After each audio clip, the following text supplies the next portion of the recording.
Good evening, folks, and welcome to the live stream. I hope you're all very well this evening. I hope you had a nice weekend. So this week, oh my goodness, what are we going to cover? So, of course, Donald Trump's attempts to strong-arm different countries around the world into taking on board his worldview. It looks like Greenland is next, and I think what's going to happen with Greenland is, well, I think it will be given away to Donald Trump, unfortunately, for the people living there and for the Danes, of course. We'll get to that a bit later. A few other stories I want to cover. The cost of living is back on the agenda, it seems. And an MP was defending, well, a bad deal with the US, and we'll get to that as well. So that was pretty horrible. I hope not, Max. I hope not too, but I fear it's actually going to go that way because no one is strong enough to stand up to Trump. The European Union could impose some sort of sanctions on the US, impose tariffs or something like that on US goods, but I don't see that really happening. And I don't think that would be enough to stop Trump. So I think the only hope can be that maybe sometime in the future there's a new president and this next president will be less belligerent. Is Trump trying to kill NATO, Max? Does a bear shit in the woods? Does the Pope shit in the woods? Is a good point. Yes, he's trying to destroy NATO because he doesn't believe it serves his interests. Once again, it all comes back down to Donald Trump. Do you get your staff? You shall not pass. Thanks for that. Anyway, guys, let's start with our first story, which is, what we're hearing in the media is that what Donald Trump has done with Venezuela is bad for China and it's bad for Russia. So then we're hearing the counter narrative that it's actually good for them because I think I'm buying more the idea that it's good for China because it allows them to go into Taiwan and not really face any resistance because Trump doesn't really care about Taiwan and it's unlikely that he would support them if they were attacked or invaded by China. So I think they're pretty much on their own. But when it comes to Russia, well, it is a bit of a problem, this change of hats and this pressure being applied to Venezuela. Because, of course, Venezuela we're trading a great deal with Russia and China. And that seems to be perhaps coming to an end as a result of this regime change. Can we even call it a regime change because the existing administration is still there? So the previous administration is pretty much intact. What's happening is the vice president of Venezuela, who's now the interim president, is running the show, and she's probably being pressured by the Trump administration to open up the economy to the United States, to especially the oil wells, to allow the US companies to come in and pump more oil. I think that's the approach. But the American oil companies are not really off the idea of going in there because they say that they're more interested in pumping light crude and the cost of pumping this heavy crude isn't really worth it. It's not feasible.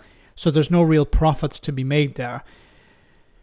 And also the price of oil, it seems to be down at the moment, so it's not really feasible for them to do that, but we'll have to wait and see. Brad, thank you so much for that super chat. The Eskimos now have 300 words for...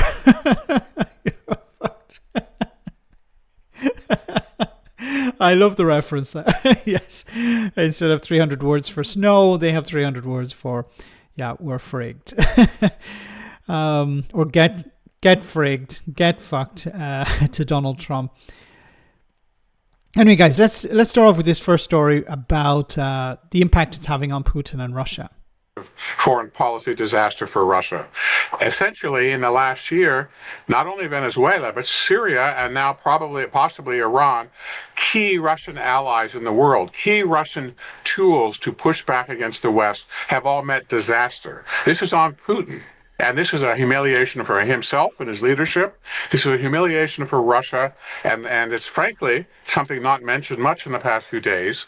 It's a massive setback for the oligarchs in the Kremlin who profit from oil and other more nefarious transactions with Venezuela and countries like that. So this is almost irredeemably a bad. Now, Russia has condemned the US's actions in Venezuela and urged the immediate release of Nicolas Maduro during the emergency UN Security Council meeting held this afternoon. Here is Russia's ambassador to the UN, Vasily Nebenzia, speaking earlier. We firmly condemn the US act of armed aggression against Venezuela in breach of all international legal norms. Conflict between the United States and Venezuela need to be resolved through dialogue. And this is precisely what is enshrined in the UN Charter, for purposes and the principles of which a number of states in recent years have begun to apply selectively, depending upon the political landscape. Well, Maduro has been a long-time ally of the Kremlin, with Russia's foreign minister pledging support for his regime in the last few weeks. This all comes as the US continues its negotiations over peace in Ukraine. Well, Dr. Donald Jensen is a former diplomat at the US Embassy in Moscow and a professor at the Johns Hopkins University. Donald, thank you so much for joining us. I wonder how Vladimir Putin will interpret the events this weekend. Will he be shocked? Will he be assessing his position? What do you expect? Well, I think shocked is a good word. That applies not only to Putin, but the entire Russian leadership. Stunned would be another word. This is a massive foreign policy disaster for Russia. Essentially, in the last year, not only Venezuela, but Syria and now possibly Iran, key Russian allies in the world, key Russian tools to push back against the West, have all met disaster. This is on Putin. And this is a humiliation for himself and his leadership. This is a humiliation for Russia. I just saw Andy says, a nice canal you have there, Panama. If something were to happen to it. And I think, we're going to see more of that. And it's frankly something not mentioned much in the past few days. It's a massive setback for the oligarchs in the Kremlin who profit from oil and other more nefarious transactions with Venezuela and countries like that. So this is Dystanton. I don't know if I'm sorry if I'm mispronouncing your name. Thanks for that comment. Utter nonsense. Putin is pissing himself laughing at the destabilizing effect this is having on the West. I think there are two things to look at it. On the one side, Putin is not happy that Venezuela is no longer trading with them, or the trade has dropped. So the influence Russia has over Venezuela is greatly diminished. But on the other hand, what are we seeing, within NATO? We're seeing potentially the end of NATO because of what Donald Trump is doing. So a weakened NATO benefits Putin. And I think you're right on the money here. We're looking at it at different angles. And some people are thinking this is great. This is weakening Putin. Putin is in a terrible position as a result of that. And there is some value in thinking that, the Russian influence in Venezuela in particular, and in Asia and in the Middle East, is somewhat diminished. But when it comes to the West, is more fragmented than ever. And as was pointed out, there's a real risk that this is the end of NATO. And this would be gold for Putin. So I think you're onto something there, definitely. So everyone can take something away from this situation, but it's really bad for the West. We're now seeing European NATO allies, if you can still call them allies, discussing whether to take some sort of action against the United States. Putin must be beside himself with joy over that. Once again, it's almost as if Donald Trump is some sort of Russian asset. Welsh Wings, thanks for that as well. Do you think Farage will go against Trump if he invades Greenland? Me and my mum are big fans of yours. Oh, thank you very much for that. But she's currently really ill in hospital. I wish her a speedy recovery. I'm sorry to hear that. I hope she's better soon and she's back home with you as soon as possible. Best wishes to her.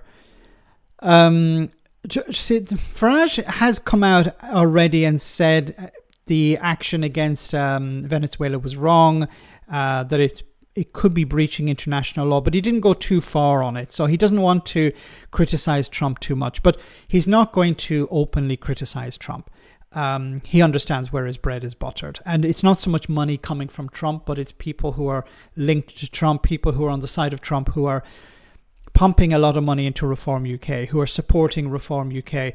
And of course, Musk, while he has somewhat cut his ties with Nigel Farage and Reform, and instead has been supporting people like Tommy Robinson or Rupert Lowe, he still has a soft spot for Farage, and he would prefer to see Reform running Britain than Keir Starmer's Labour Party or even the Conservatives. So definitely there's a case of the far right and the likes of Trump would prefer to see Nigel Farage in power. Now, is Farage going to push back? I think Farage understands that he better not do that, or it could damage his relationship with Trump. So he's not really going to do that. He's checked probably everything he says with the Trump administration. Can I say this? Can I say that? Before he does respond.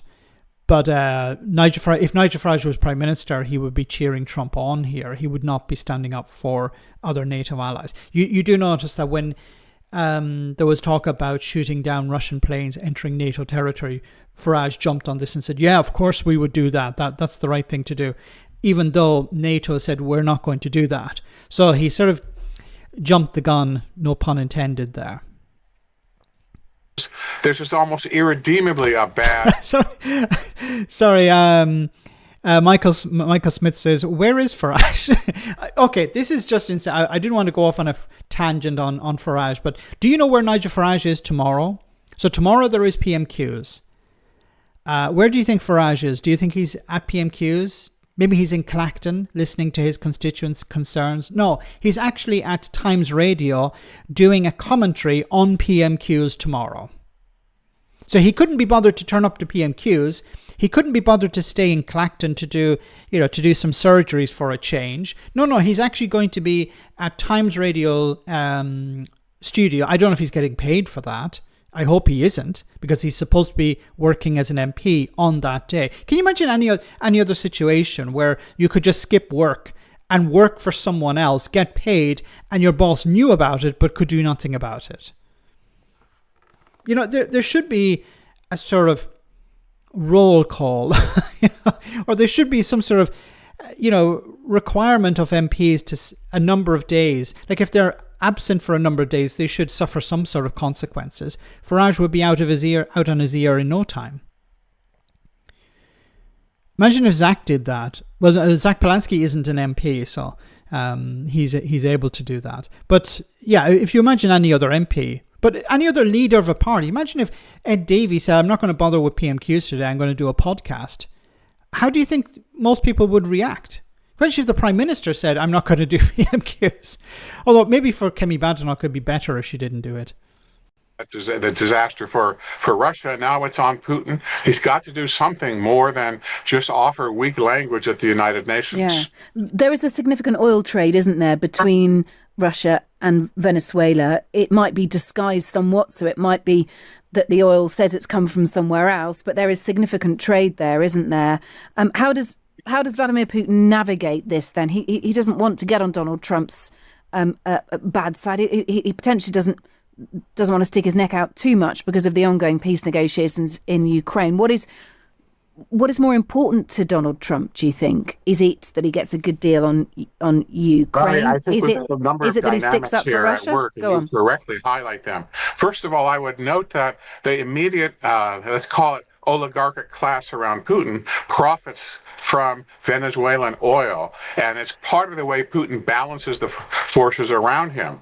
This now deprives a key source of resources from Mr. Sechin, who's a key ally of Putin, which Putin has to compensate for in some way.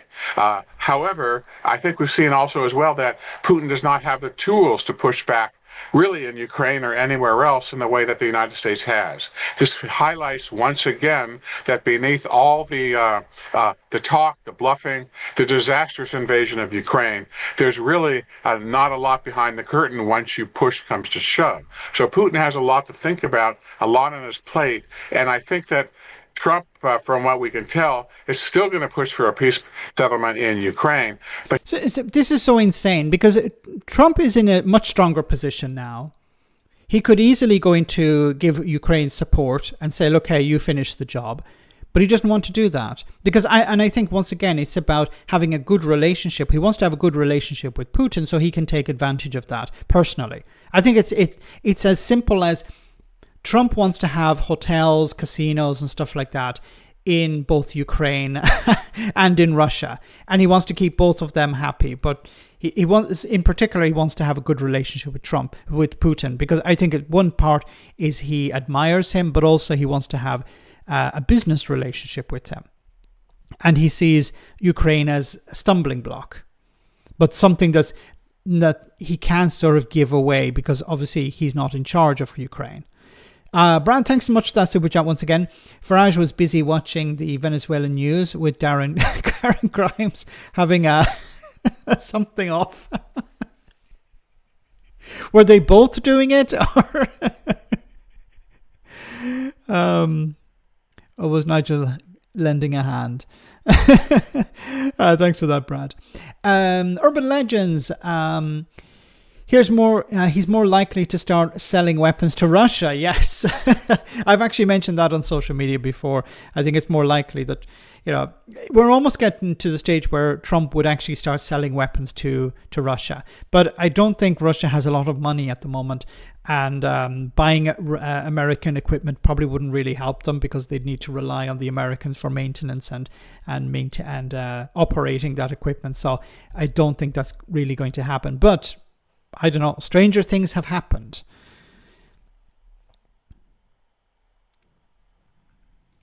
But Trump will now be strengthened by the perception that America can do this if things don't go the way the U.S. president wants. Yeah, and look, we can add into this context what's happened from the fall of Bashar al-Assad in Syria to a weakened Iran as well.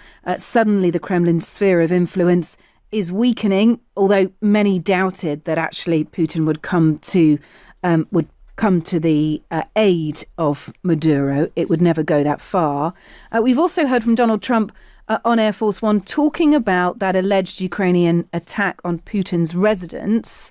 This is what the US president said. I don't believe that strike happened. Right. So Putin had said in that phone call to you that strike happened. You came out and said that, and you believed Putin. There was some criticism. There is something that happened fairly nearby, but had nothing to do with this. Why did you believe Putin? So this is really interesting. So Trump is now saying he doesn't believe that a recent attack on infrastructure in Ukraine was carried out in Russia was carried out by Ukraine, or he doesn't believe that Putin's residence was attacked by Ukraine. So he had been saying it before that, hey, they attacked Vladimir Putin's residence or his property, and people within the Trump administration were almost condemning Ukraine for doing that.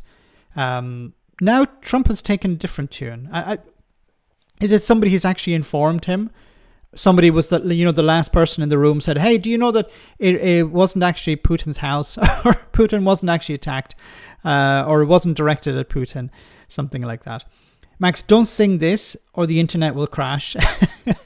Iranian men, hallelujah. Iranian men, hallelujah. Thanks, Brad.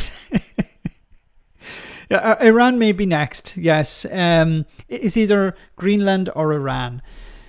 Oh my goodness. So what is the opposite happening? Thanks, Brad. What's on the opposite side of the pond? What's happening there? Well, it seems Keir Starmer has met with the French president, and they're continuing their coalition of the willing when it comes to Ukraine. Mr. Keir Starmer arriving now, walking through the gates of the Elysee Palace, up the snowy courtyard, unlike all the other leaders who have arrived by car, come in through the courtyard, circled round.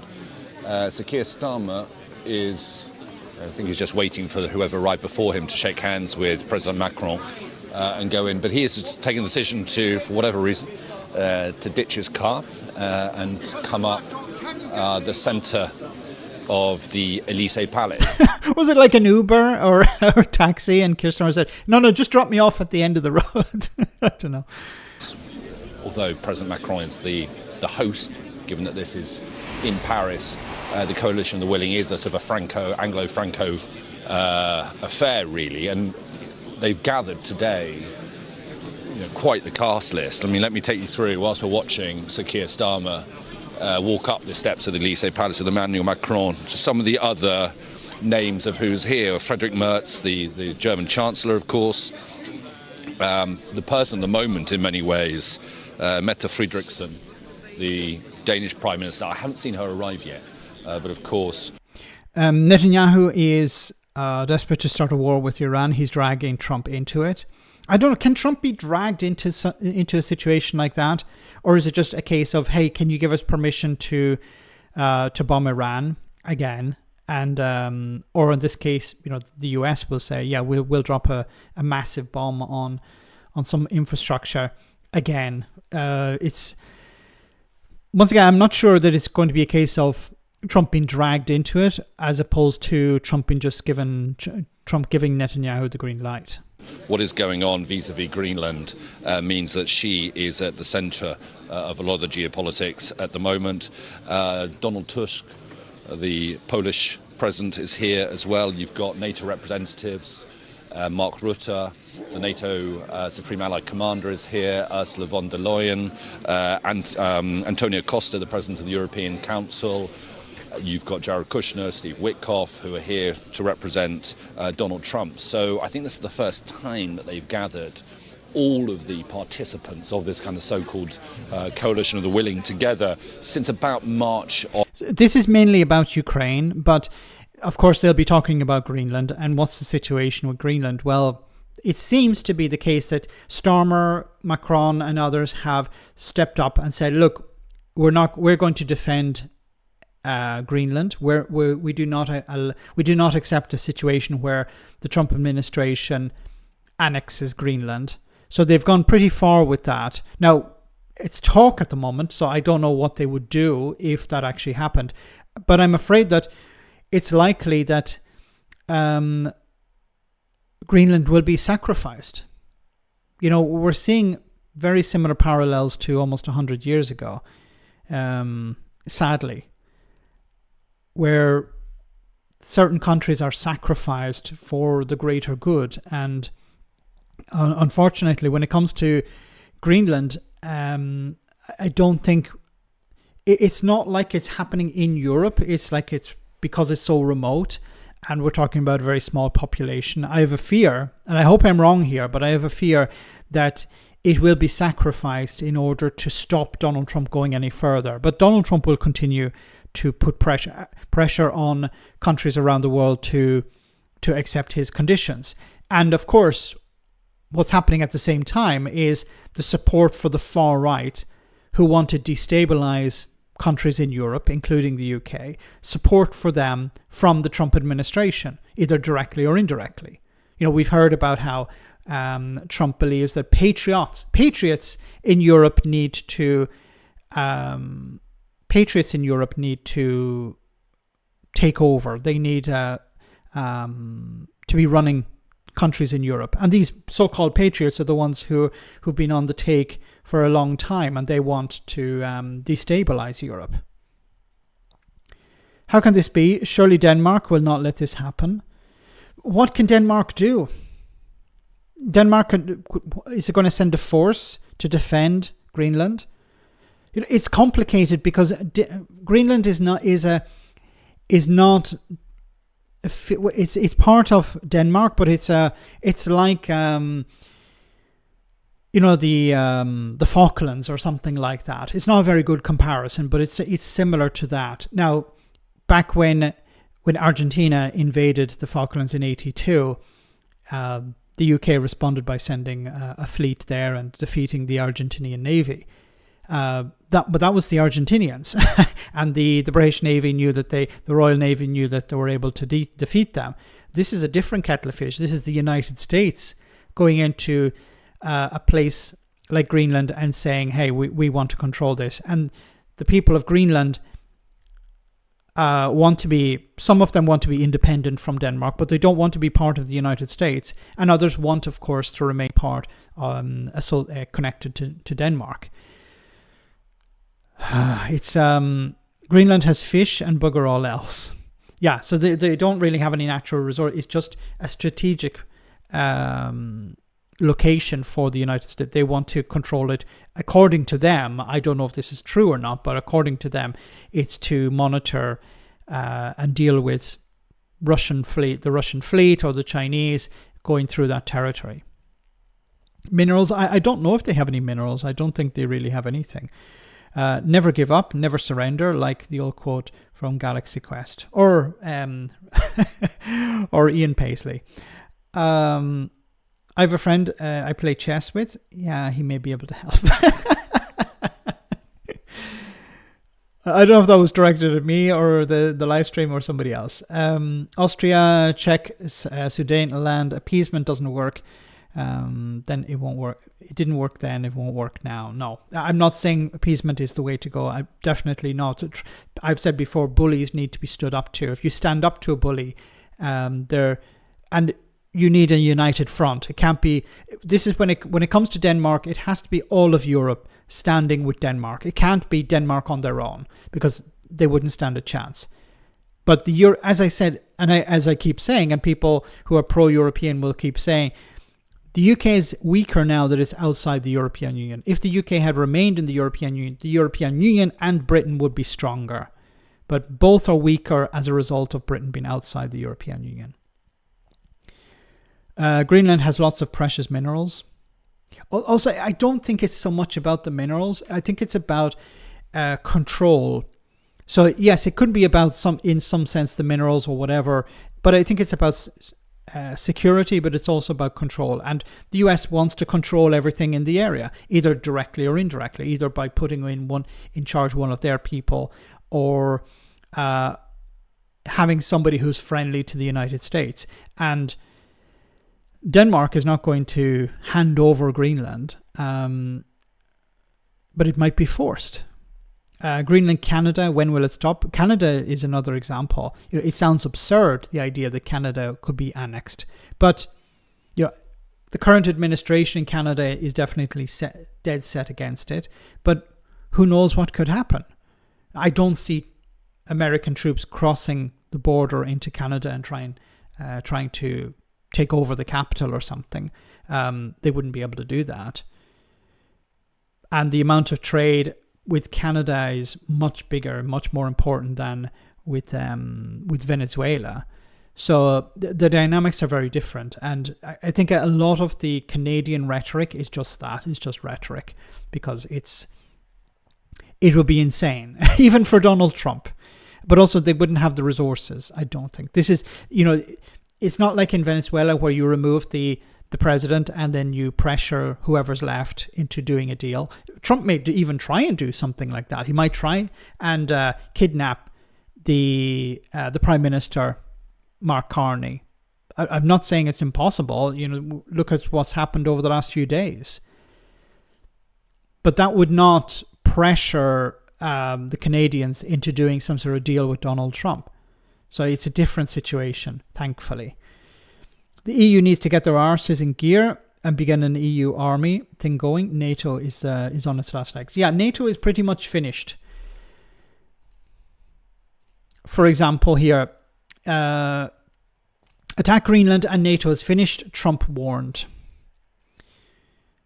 So Sir Keir Starmer has backed Denmark's Prime Minister after she warned NATO would be finished if the US attacks Greenland. Hot on the heels of ordering the capture of Venezuelan President Nicolas Maduro and his wife during strikes on Saturday, Donald Trump reiterated that he wants to take over the Danish territory.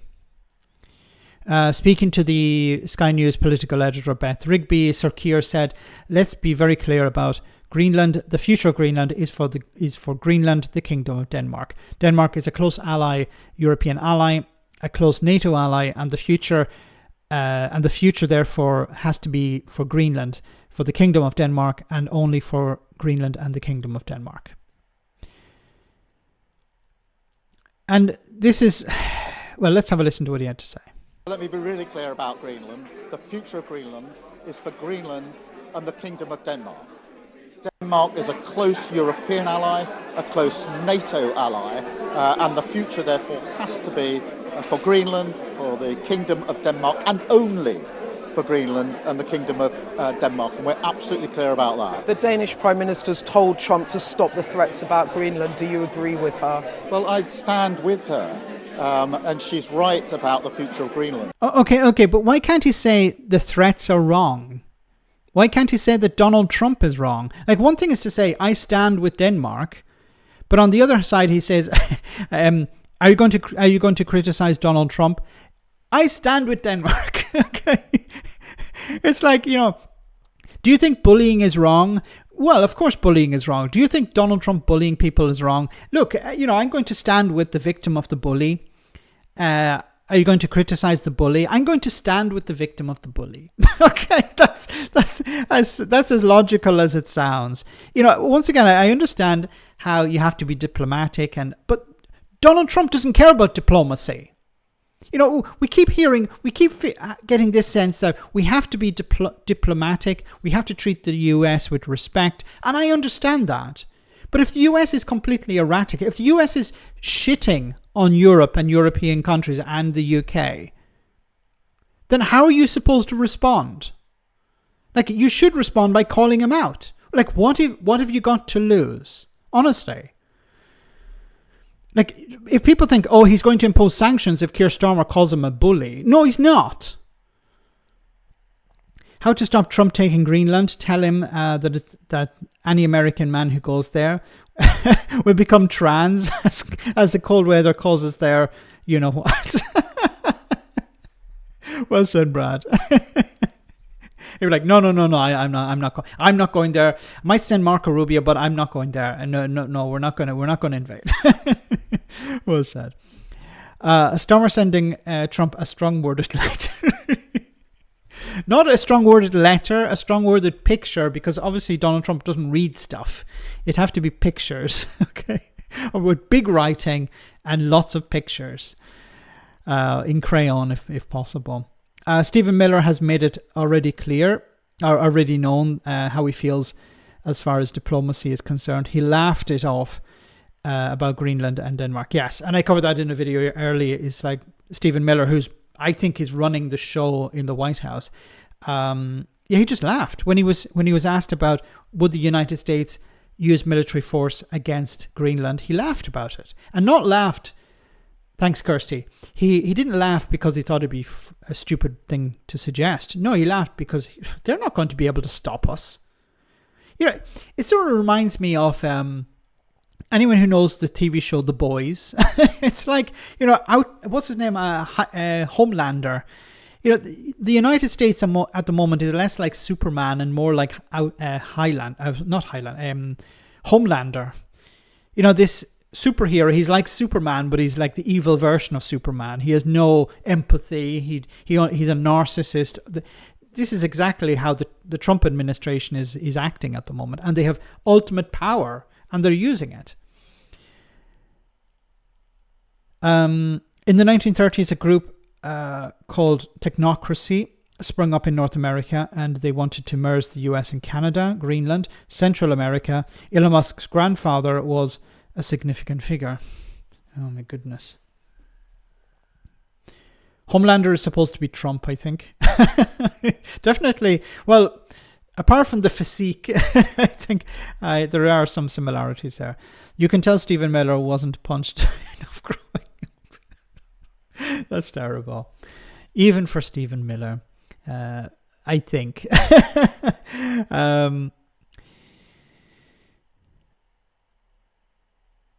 Perhaps we could snatch this Miller character. Yes, I think if you were to move that significant, if someone were to kidnap him in the same sense as Maduro was kidnapped, maybe the whole thing would come crashing down. Imagine Trump trying to run the White House on his own. Trump is also Biff from Back to the Future too. Yes, Biff Tannen, definitely, the one in the future, wasn't it? He was in the future or in 1985. I don't remember. They had to make it blindingly obvious in season 3 that Homelander was the villain because MAGA types didn't get it. They were that stupid. I'm actually the bad guy. They still wouldn't understand. On bad guys, this is so I don't know if you guys have been following this story. This is where, I've been talking about AI on this channel quite a bit, and I've been talking about some of the positives and some of the negatives. And here is one of the terrible negatives of it. Once again, the tool itself is not the problem, it's the people using it. In the same way as fire can cook meals for you, can warm your home, but it can also burn down the village. So when it comes to AI, here are some of the darker aspects of it. The Cabinet Minister has lashed out at Elon Musk for inappropriate content generated by X's AI tool Grok, following complaints about fake images that Ofcom is now looking into. The Science, Innovation and Technology Secretary, Liz Kendall, also said what we've been seeing online in recent days has been absolutely appalling and unacceptable in decent society. No one should have to go through the ordeal of seeing intimate deep fakes of themselves online. We cannot and will not allow the proliferation of these demeaning and degrading images, which are disproportionately aimed at women and girls. X needs to deal with this urgently. It's absolutely right that Ofcom is looking into this as a matter of urgency, and it's my full backing to take any enforcement action it deems necessary. Well, let's cross to Ofcom. Okay, so, the solution is... Now, Elon Musk, in response to this, is talking about care centers. Yes, care centers run by Somali immigrants. That's what Elon Musk is talking about at the moment. He's not talking about this. He hasn't really mentioned this at all. I think he said, we're looking into it, and then went back to attacks on Somali migrants. Correspondent Mari Aurora to talk about this. Mari, I suppose, first of all, you should probably explain to viewers who aren't familiar with X necessarily, or indeed Grok. They obviously must know that X is a social media platform. What is Grok, and why has it been under the ire of Ofcom and now Liz Kendall over the last few days? So basically, X, formerly known as Twitter, has this kind of feature called Grok, and people have started using it quite a lot in recent months, where you can ask it certain questions, and this kind of AI chatbot, as it were, will kind of reply to you. So you can ask it to verify things or to check things, but you can also ask it to generate images, for instance. And one of the features that appears to have caused a lot of this controversy and shock and horror in Westminster here is this part of Grok where people have been asking this AI feature to essentially give them nude or sexualized or undressed images of people that obviously do not actually exist. And this includes mainly women, of course, and also it's reported to also have included some children as well. And this came after just almost 24 hours ago, Ofcom actually released a statement about just this and their concerns. Ofcom said just a day ago that they... Oh, well, if Ofcom are dealing with it, then we know that Ofcom are really going to come down heavy on this. Like in the same way that Ofcom have really held GB News to account, and the fact that Nigel Farage, who's an MP and working on GB News, has, the suffer. How many fines did GB News have to pay as a result of Nigel Farage working for them? Oh yeah, none. So Ofcom, what are they going to do? Absolutely nothing. They are aware of serious concerns raised about a feature on Grok on X that produces undressed images of people and sexualised images of children. They then said they'd made urgent contact with X and with XAI to try and understand what steps they'd actually taken to prevent this from happening and address the problems. Killer, thank you for putting out that message to ensure that people do not abuse the system. While Sir Larry the Cat says, does it undress tractors? Tory MPs will protect it with their lives if it does. Yes. And also comply with the law. Of course, let's not forget we have the Online Safety Act act, a historic piece of legislation here in the UK that is there to try and protect people online. Okay, but what is the legislation going to do? It's going to punish people who share these images. But the problem is the tool itself is sharing the images. See, this is the problem. See, what people are doing obviously is they're looking for a picture of someone and putting it into Grok and asking Grok, hey, remove the clothes or whatever. And obviously the people who are doing that should suffer some sort of consequences. They should be kicked off the program. But also the owner of the program, Elon Musk, should suffer some sort of consequences. But as was pointed out, hens have more teeth than Ofcom, or sparrows have more teeth than Ofcom. So Ofcom is toothless. It has no power to do anything about this. So the responsibility has to lie with the government. Is the government going to punish Elon Musk? No, because they want to have a good relationship with him. Because, well, they want to turn Britain into an AI paradise. From online harms. They also said that based their response, based on the response they get. Freckle pointing that, yeah, exactly. It should be covered under the same legislation. It's very similar to a type of revenge porn. Because in the past, to do this, you'd need Photoshop or you'd need some sort of skills. But now you just stick the image in and say, do this, and it will do it. And it's scary. It's scary for women and girls in particular, because you put up an image of you on holiday, or you put up an image of you with your friends, or God forbid people put up images of children, in a family situation, at a party or at school or something like that, and individuals can access those images straight away and modify them without any skills. The AI will do all the work, and then you have an image. Once again, there has to be something done about it. But of course, asking Elon Musk to do something is completely pointless. He needs to suffer some sort of financial consequences. From X, they will potentially be undertaking a swift assessment to determine whether there are any compliance issues that warrant an investigation. So obviously we'll be waiting to hear from... Are there any compliance issues? These images are all over the place. We have to just determine whether there are any compliance issues. What a ridiculous response. Ofcom to see whether they will go further in their investigations. But this all comes after Labour... 30 trillion should do it. That would hurt. The UK government could say, we're going to sue you for, £1 trillion. There. That would sort out a lot of problems. It sorted out a lot of problems with the United States as well. But I don't think that's going to happen. Another strongly worded letter, this time from Ofcom.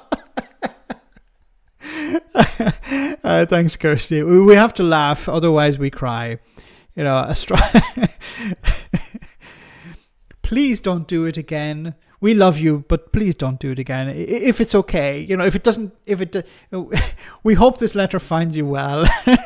we truly hope that you won't do it again. We understand if you will, and there's nothing really we can do, but please, with sugar on top. Charlotte Nichols, she posted on a rival social media platform, Blue Sky, where she said, in her mind, there is no justification for the continued use by the UK government of the X platform for official communications because of the... Okay, but that's not going to make any difference. I understand the sentiment and the message it would send, but it's not going to have any impact because, Nigel Farage will continue to use it. Reform UK will continue to use it. Non-government parties will continue to use it because they see the value of it. It's a tool. You saying, what we're going to do is we're going to take our business away from you. Yeah, but how many members, how many followers does the cabinet have? I would imagine Nigel Farage has more than them, and Nigel Farage is going to remain there. So that's not going to impact. That's not going to harm Elon Musk or X. You'd need to punish them financially. That's the only way to hurt these people is to punish them financially. You say we're going to shut you down, although they were shut down in Russia and people just use VPNs. So you need to punish them financially. The worst way to hurt a billionaire is in the pocket. Sending them to prison perhaps would be better, but hitting them in the pocket, and it has to be a significant amount of money. Terminator 10, Skynet realizes Musk is the real father, feels dirty and formats itself. There, we don't have to worry about artificial superintelligence then, for Freckle Bunny. And everyone lives happily ever after. Thanks for that. The AI thing is pure disgrace, but the sickos using it for such purposes are way beyond sick. I actually despair at the depravity in the world right now. Sick people. And that's the way it is, Peter. You know, one thing is, as I said at the beginning, one thing is the tool, how you use it. The problem is the people using it.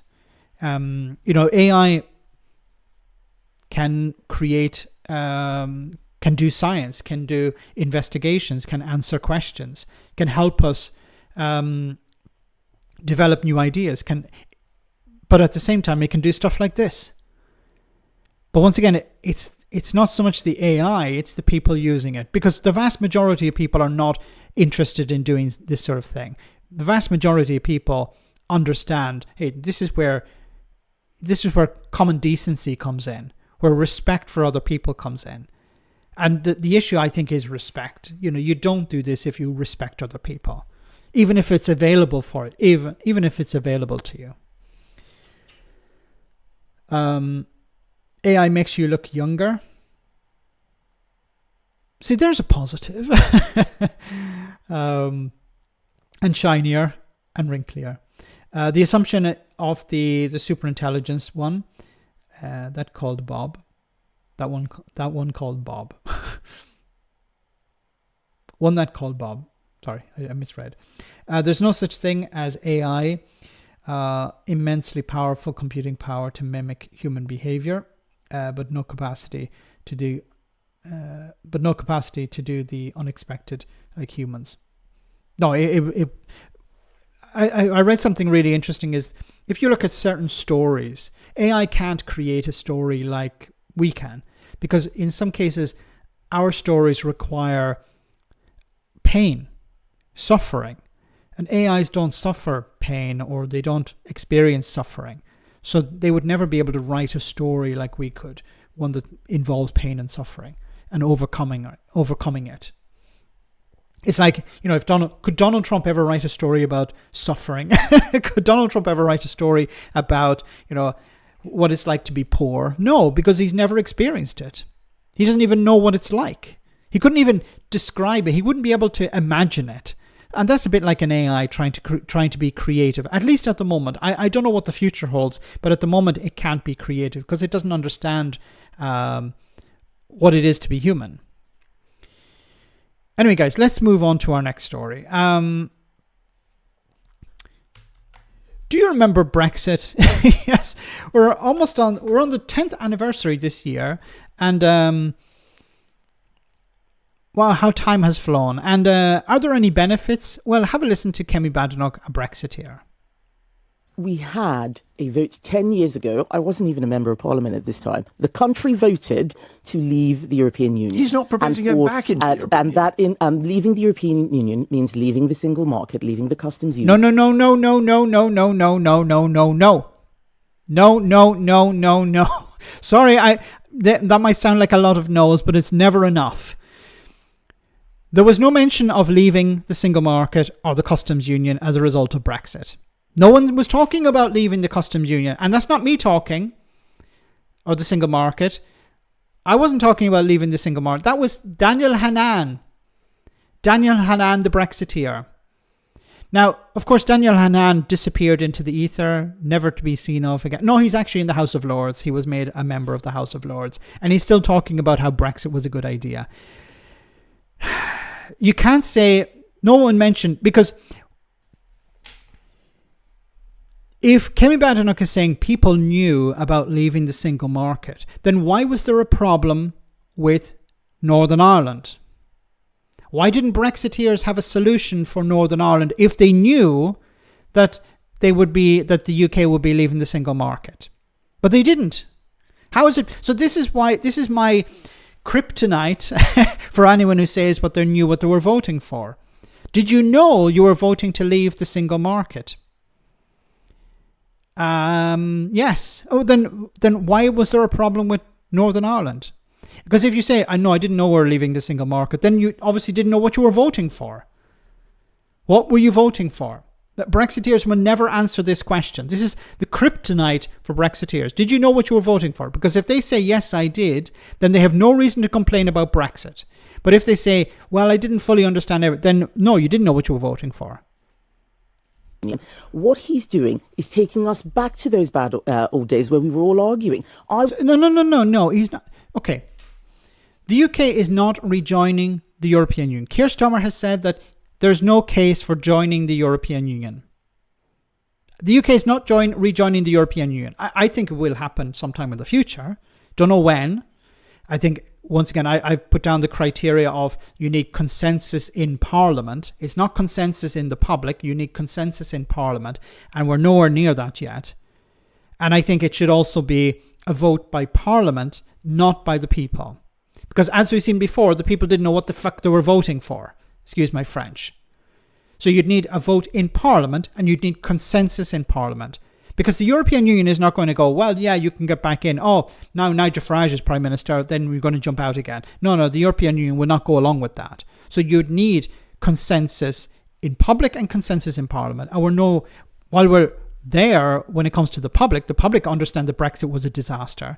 The politicians will not answer that question. The politicians will, even Labour MPs are trying to sell the idea of make Brexit work. I think they understand that it's a disaster, but they're too afraid to criticise it. Maybe it's still too early. I want to look forward. I want to talk about the business future. Want to get closer to the parts of the single market. It's a grown-up. But look at what he's actually done. An Erasmus scheme where we're now spending 2.5 times more to get less out of it. What do you mean? 2.5 times more to get less out of it? What the hell does that even mean? There was a case of being part of the Erasmus scheme for free, and Boris Johnson, her boss, said no. Did Kemi Badenoch complain about that at the time? No, of course she didn't. Now she's complaining about the cost of the Erasmus scheme, which is actually a benefit to British people and Europeans. It actually would benefit the UK because it would bring people in. They would study. They would contribute to society. They would live. They would spend money. They would do all these things. It would benefit the UK, but of course she's against it because it's not Brexit. He is negotiating so badly. Although there was no mention of the Erasmus scheme in the run up to the referendum. No one was talking about the Erasmus scheme. So that's another thing that was not part of Brexit. We end up in a worse place each time. Just look at the Chagos Islands. What the hell have the Chagos Islands got to do with fucking Brexit? Another strategic intervention which he's made that's made our country weaker. And your party started the negotiations. The Conservatives started the negotiations. The Labour Party finished the negotiations. The US thinks it was a good deal. So the people that the Conservatives are on the side of, Donald Trump and the Republicans, think the Chagos Islands deal was good. Now, I often say that Donald Trump is not a very honest individual, but who are we to trust? Donald Trump or Kemi Badenoch? Now, Kemi Badenoch has a long history of lying. Donald Trump has a long history of lying. Is it like we have to compare who's the biggest liar? Well, Donald Trump would probably win that. But it's not just Donald Trump who's saying it's a good deal. And cost us £35 billion, just surrendering British territory. And leave the EU. How well Brexit's going? You supported it. You weren't in government at the time. I wasn't even an MP at the time. Yeah. Points out of 10. How's it going? Well, we're not doing anything with it. That's the problem. Well, how's it going? Okay. So we're not. So the problem is, so when you were in power, your party was in power. You could have done a lot of things with Brexit, but you didn't do anything. And now Labour is in power, and they were saying that they're going to implement what is Labour doing that's not benefiting of Brexit? They have done trade deals. That's a consequence of being outside the single market and the customs union. They have done these trade deals. They're not very good, okay, but they've done trade deals. What could the Labour government be doing as a consequence of Brexit? Well, we successfully left the European Union. So successfully left. Tell that to businesses. Tell that to the people of Northern Ireland. We successfully left the European Union. What does failure to leave the European Union look like? Because if this was a success, then what does a failure look like? You need to have both of these in order to contrast them. This is a success, but we haven't actually taken advantage of it.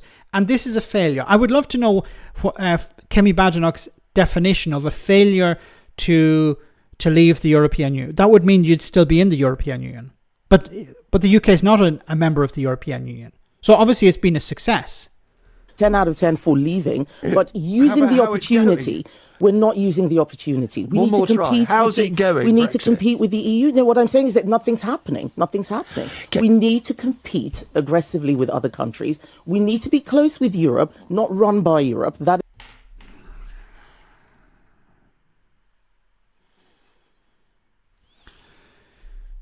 We need to be close with Europe, but not run by Europe. The UK was not run by Europe when it was a member. She doesn't understand what the European Union actually is. Maybe she's advocating for a United States of Europe, where each country is like, I don't know, a state, like a state in the United States, and then you're run by Brussels. But that's not the situation at the moment. Labour's trade deals were negotiated by Truss, as they were worth as much as her deals, yes. She's almost as bad as Liz Truss. See, the problem for Kemi Badenoch is that she's still shackled to Brexit. She supported Brexit, she continued to support Brexit when she was a minister, and now she understands she can't abandon it at this stage. The Tories, under this... See, this is why it's so important for the Conservatives to get rid of Kemi Badenoch, to throw her out as leader and replace her with somebody fresh. Somebody who could come in and say, look, I didn't vote for Brexit. I thought Brexit was a bad idea. You'd need a Conservative like that to come in, because then they can put blue water between themselves and the past. Because now you have a situation where Kemi Badenoch is talking about, yeah, Brexit was a good idea. Nobody believes it was a good idea. Almost nobody.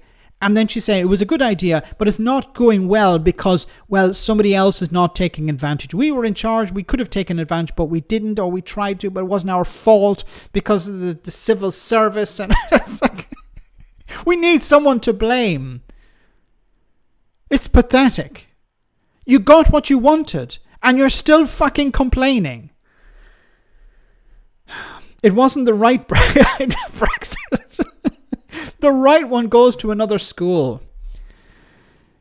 I have to laugh at this because it's so pathetic. Like, Kemi Badenoch, I would have respect for her if she said, look, we got it wrong. Brexit was a mistake. We shouldn't have done it. It was a disaster. Look at what's happened to businesses. I apologise for Brexit. I apologise for supporting Brexit. This is my contrition. I apologise. I'm sorry. It was a mistake. What we should be doing is we should be building a better relationship with the European Union. We should be rebuilding those bridges. I don't know if it's a good idea to return. Look, she didn't even have to say, look, I would support rejoining the European Union. She could say, look, this is the disaster we have now. We have to deal with it. We should try and improve the situation. I would have respect for her if she did that. Not because I support the idea of rejoining, and of course I do, but if she admitted that it was a mistake. But she can't do that because she's a fucking politician. Politicians are incapable of saying that they got something wrong. You know, normal people, you or I, if you met somebody and they discovered that they were wrong about something, you'd have respect for that. If I said to you guys, and I've often done it on this channel, I make a mistake and I apologize. I say, I got this thing wrong, or I try and correct it. And most of you say, thanks, Max, for doing that. Well done. And I'm not doing it for some sort of virtue. I'm not doing it to virtue signal. I'm doing it because I think it's right. And most people have respect for you. You know, I remember a story some years ago. I promise I'll move on because I don't want to go off on a tangent here. But I remember a story some years ago where there were two plane crashes. Back in the 90s, I think it was. And it was, I think, Swiss Air, and then it was maybe American Airlines. I don't remember. But the American Airlines crash, what happened was there was no support for people, for families. There was chaos. And after that, people were polled and said, well, look, would you fly with this airline again? They said no. In the Swiss Air, the similar situation, there was a plane crash, people died. Immediately, they had set up a hotline. People were able to contact to find out about their loved ones. The families were flown to the place, brought to the place. They were provided hotels, accommodation, support, therapists, counselors to stay with the families and everything. And at the end, when they were asked, would they be willing to fly Swiss Air? They said yes. A majority of them said yes. Because they realized that the airline understood that they'd made a mistake or that there was a problem and they were trying to fix it. When it comes to politicians, they won't even say that they got something wrong. Kemi Badenoch will say, yeah, we got some things wrong, but you never say what. That's the thing. It's like, yeah, we made some mistakes. What mistakes? I can't tell you, but we made some mistakes. On immigration, yeah, we weren't tough enough on immigration. We should have been tougher. You know, that was our mistake. We should have been more like Nigel Farage. Then we would have won the election.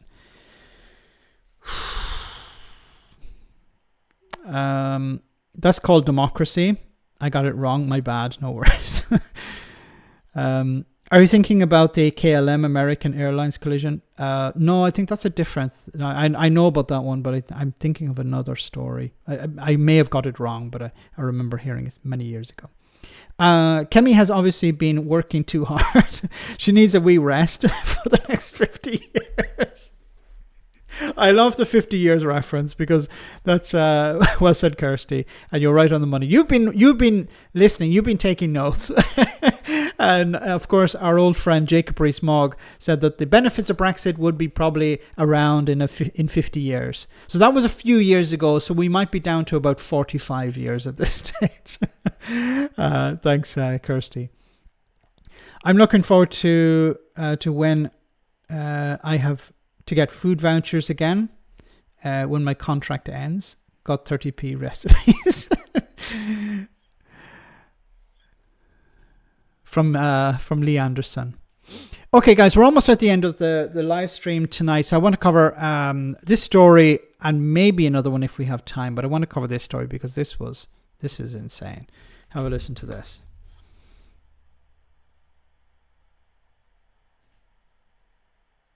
Look at this. This is something that your party... So let me turn down the audio because it's extremely loud here. I'm not sure why, but... tweeted out. Can you explain to us what this is all about? This is to do with the tariffs that are going on pharmaceutical goods. The deal that has been done by the UK government with Donald Trump is that the NHS will pay more for its pharmaceuticals. So it will double the percentage of GDP that the NHS pays on pharmaceuticals. We think that that is the wrong thing. We think. Okay, so what's happening here, of course, is that because of the trade deal or the agreements with Donald Trump, the Trump administration, tariffs are the price of pharmaceuticals is going up. The NHS is going to have to pay more for pharmaceuticals from the US as a result of Donald Trump saying, hey, we'll get rid of some of the tariffs, but you have to pay more. The NHS has to pay more on pharmaceuticals from the US. I think it's about 25%. Now, have a listen to a government minister defend this. I think our NHS paying less for medicine is better than paying more for medicine. And so we think the government has capitulated to the bullying of Donald Trump.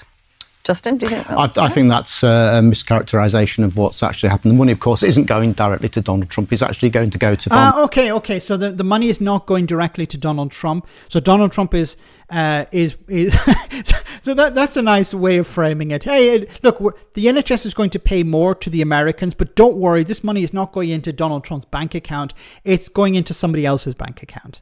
Pharmaceutical companies. And one of the things that we've seen over recent years is that actually international... So let me go back a bit. Medicine is better than paying more for medicine. And so we think the government has capitulated to the bullying of Donald Trump. Justin, do you think that's I think that's a mischaracterisation of what's actually happened. The money, of course, isn't going directly to Donald Trump. It's actually going to go to pharmaceutical companies. And one of the things that we... okay, so that's fine. So the NHS is going to pay more, 25% more for pharmaceuticals. But don't worry, it's not going to Donald Trump's bank account. It's going to the bank account of the pharmaceutical companies. So that's okay then. So it's okay that the NHS is paying more when the NHS is already... facing a tighter budget. we've seen over recent years is that actually international pharmaceutical developments, new drugs have not tended to come to the UK first because we haven't been prepared to pay the higher prices that new drugs often demand. So actually by changing the NICE guidelines to increase the amount we're going to pay on new drugs means actually there'll be more innovative treatments coming through to patients, I think. Okay, so the benefit is that we pay more and we get more stuff. Okay. Wow. Once again, if the UK had remained a member of the European Union, it would have been in a stronger position to face Donald Trump's administration down and say, hey, we're not going to pay these higher prices. Or if we are going to pay higher prices, we're not going to pay 25% more. And that's exactly what's happening. The UK is in a weaker position because it's on its own. It's trying to negotiate with the pharmaceutical companies in the US. The NHS is on its own trying to deal with that. And then it also has the UK government saying, hey, yeah, we'll agree to pay more because we don't want to pay, we don't want to suffer the consequences of Donald Trump's tariffs. Okay, the pharma companies want more. Their patents are void then. Well said. Yeah, then we'll just produce it here. But then the UK can't produce it because manufacturing has been completely decimated by the Tories. Margaret Thatcher thought it'd be a good idea. Let's close down all our industry, our heavy industry, and focus on services. That'd be really good for an economy. That'd be great for... And she's held up as some sort of saint. Margaret Thatcher, it's like every year when it's her birthday, it's like some sort of god. It's like Jesus returning for the Conservatives. Oh my goodness, it's Margaret Thatcher's birthday. She would have been 100 this year. She would have been 101 next year. She would have been 200 whenever. If only she had lived. Even some of them were actually saying happy birthday to her, even though she's dead. But the sycophancy of her, and she's responsible for the decimation of British industry. She's the one who ran it into the ground. She said, let's to hell with industry. Let's focus on services. Let's focus on the City of London. Now, the City of London has done pretty well since then. What the rest of the country, the rest of the UK, to hell with it. That was the Tory approach. And now they're saying, well, we can't produce any of these pharmaceuticals ourselves because we don't have industry. Oh, my goodness. She started the ball rolling. She definitely did. And then it just went downhill after that. I can't believe these people thought Boris was a savior. People love charlatans. I honestly don't get it. I honestly don't know why people like these. People are attracted to Boris Johnson, Nigel Farage, Donald Trump. I honestly don't understand the attraction. People like snake oil salesmen. They like to be conned because, it's one thing is to hope that somebody will be better than what you have at the moment.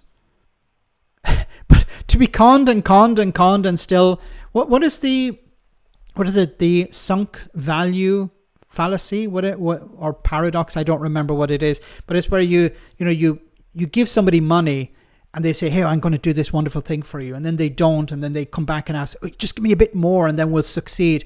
And you give them a bit more. And then you realize, look, this guy is not going to sunk cost. Thanks for that. Stupidity, Max. It's much simpler than that. The sunk cost fallacy. So it's where you keep giving somebody money, hoping that they eventually you get the money back. But deep in your mind, no, it's gone. But it's too expensive to let it go. You keep giving them more money, and it's the same with Farage, Trump, and Boris Johnson. People keep giving, vote for him again. Maybe if I give Nigel Farage this vote this time, he'll truly care about Clacton. Maybe, if we keep voting for him, then he'll eventually care about Clacton.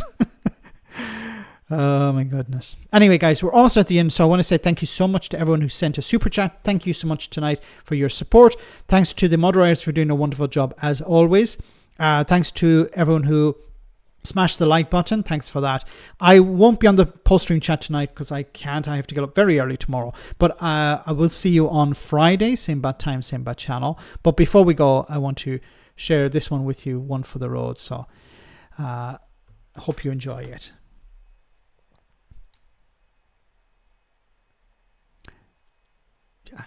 Yeah. Alright, Zelensky, check out this new peace proposal. Does it contain NATO-style Article 5 security guarantees for me? Bro, why are you stressing? Just keep it light. It's Article 5, but it's a light. Light? Will you defend us? Yeah, we might. Right, if they come back again... We'll see then, maybe not. Could be yes, could be no. Keep it light. Just to clarify, will you fight? Fight? Loosen up, man, you'll be alright. Yikes, this happened before, Budapest 94. It's still raw, we need more, it's not right. Look, just take it or leave it, time is tight. Sir, I don't mean to be impolite, but... So guys, have a great week. I'll see you on Friday, same bad time, same bad channel. Stay safe, take care, and good night.